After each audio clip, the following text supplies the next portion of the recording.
Welcome to Facts TV News, where everything is true. 3 dead after gunmen opened fire at football match in St. Catherine. 3 people were shot to death and at least 6 others injured after gunmen attacked spectators at a football match in Spring Village in St. Catherine on Sunday afternoon. Reports are that those killed are a woman and 2 men. Their identities have not yet been confirmed. Police said the incident happened shortly after 5 p.m. while a football match was going on at a community field. It is also understood that a licensed firearm holder at the match challenged the gunmen who fled. Efforts to speak with Senior Superintendent Christopher Phillips, head of the St. Catherine South Police, have so far proven futile. Record producer murdered in Shooters Hill Kingston. 26-year-old Andre Gordon, otherwise called Jar, record producer of Hope Boulevard, Hope Pastures, Kingston 6, was shot to death by unknown assailants in Shooters Hill 7 miles in the parish on Saturday, September 17.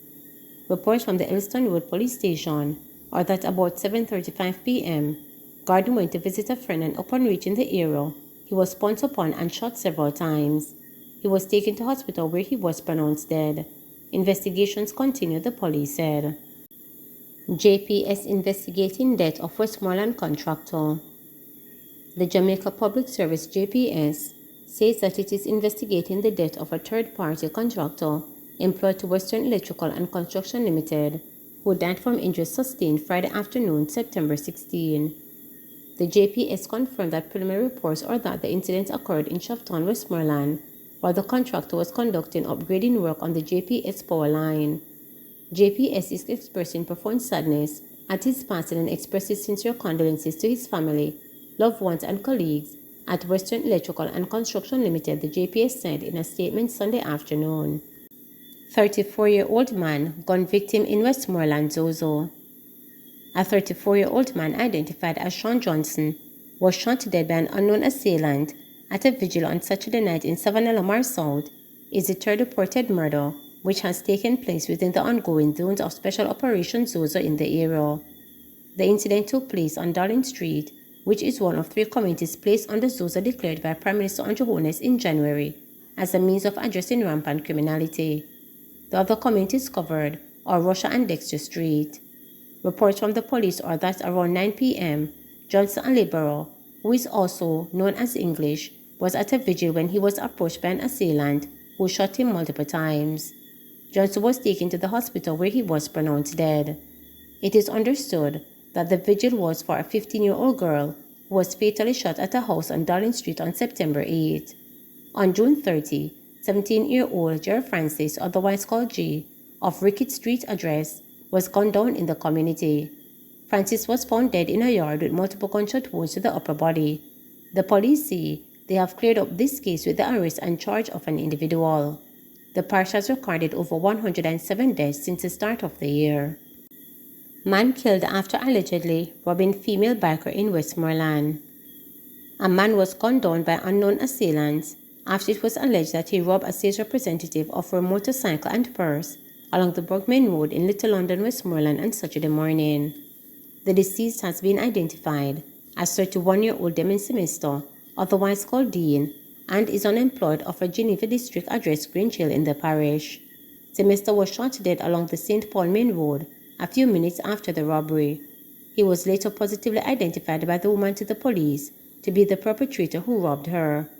Police report indicated that the female was riding her blue Suzuki Access motorcycle home. Upon reaching a section of the Burgman Road, she was intercepted by 2 men traveling on a Burgundy 2000 white Nissan CG 200 motorcycle. The pillion disembarked the motorcycle and brandished a firearm, which he pointed at the complainant, and thereafter robbed her purse containing her personal documents and an undetermined sum of cash. The alleged bank thief also robbed the woman's motorcycle and later fled the scene on the complainant's motorcycle. Citizens later stumbled upon the body of a male clad in a blue t-shirt, blue underpants, and a pair of black socks on its back along the roadway and alerted the police. On arrival of the police, the body of the male, who was later identified as Semester, was seen along the roadway with what appeared to be a gunshot wound to the head, neck and laceration to both of his hands.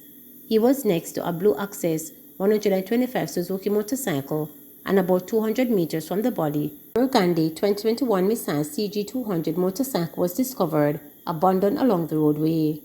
The woman's personal documents that were stolen were found beside the deceased. The body was transported to the Savannah Lamar Hospital. More statements to be collected in Donna Donaldsons murder case. Investigators probing the murder and disappearance of social media personality Donna Donaldsons are to collect more statements within a week and a half. The disclosure was made when Constable Noel Maitland, the policeman accused of killing Donnelly, made his first appearance in the Home Circuit Court in downtown Kingston on Friday. Maitland was charged with the murder of his girlfriend on August 2nd, although her body has not yet been located.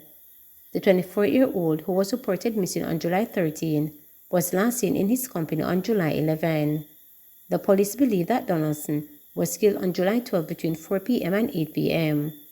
They said that this was supported by forensics and technological evidence, but no motive has been established for the killing. In the meantime, a bail hearing for Maitland has been scheduled for October 4. He has been in custody since July 27.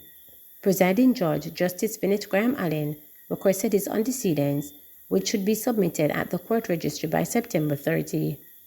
In the meantime, the court was informed that the case file was not complete, but the prosecutor advised that all outstanding documents would be obtained by November 11. This includes the Communication Forensic Cybercrimes Department report and a forensic report. Maitland, who appeared dapperly, dressed in a silver gray suit, was remanded. Attorneys at law Christopher Towson and Chadwick Berry are representing the defendant. PNP to restore benefits to the disabled, persons over 55 says Golden. President of the People's National Party, Mark Golden, says a future PNP government will restore certain benefits to contributors of the National Housing Trust (NHT) that were recently taken away. According to Golden, the NHT must support family life by expanding affordable housing opportunities to all Jamaicans. We will bring back the National Housing Trust back to the core mission of Michael Manley, late former PNP President and Prime Minister, of providing housing solutions for the workers of this country.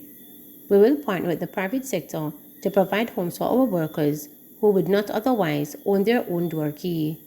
We will restore the benefits recently taken away by this government from persons with disabilities, public sector workers, and persons over 55 years old. It is a disgrace that they have taken away those benefits and pushed up the interest rates on those well-deserving groups, said Golden, who is also the leader of the opposition.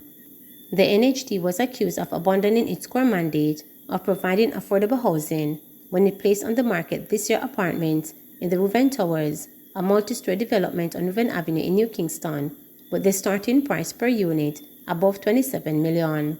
The criticism initially led Prime Minister Andrew Holness, who has portfolio responsibility for the NHT, to pause phase 2 of the development before he recently gave the green light for it to go ahead. The NHT has since invited interested contractors to bid for the contract to construct the new towers. Comrades desperate to see PNP back in power pour into National Arena. Hundreds of jubilant comrades have poured onto the grounds of the National Arena in St. Andrew for the 84th annual conference of the People's National Party (PNP), although some have noted that the numbers are not yet reflecting pre-pandemic levels. It is the first in-person conference since the start of the COVID-19 pandemic. 73-year-old Godfrey White told reporters that he is desperate to see Mark Golden-led opposition party return to power, calling the Andrew Holness-led administration the purity of poverty. "I cannot buy food under this government here," said the elderly man, clad in an orange jumpsuit littered with pictures of PNP stalwarts. "This Prime Minister is the worst of all that we've ever seen in Jamaica," he added. He was backed by 54-year-old Eugene Brown of Mount Pleasant, Portland, who has said that she is unable to purchase even chicken back. A recent RJR Gleaner Commission Don Anderson poll found that the PNP's strongest support is among older people aged 45 to 55, who accounted for 25% of the party's backers. But even in that category, the party trails the Jamaica Labour Party by 4 percentage points. The two supporters who spoke with reporters said that they will go to the grave supporting the party. At the same time, Geratin young comrades scored a foam converted before a large screen on the outside of the arena, enjoying the customary liquor and the smoke have said that they are willing to back Golden in the next parliamentary elections. They say that it is their hope that the trailing leader can muster enough support to pull the party out of the political wilderness. Alisa Hannah me say still, the people them say bro God, so we say Lisa, but me go give Mark the support still auntie. Adesoide, 28-year-old man who gave his name as Canute, said from Trelawney. Please remember to subscribe, like, share, and click the notification bell.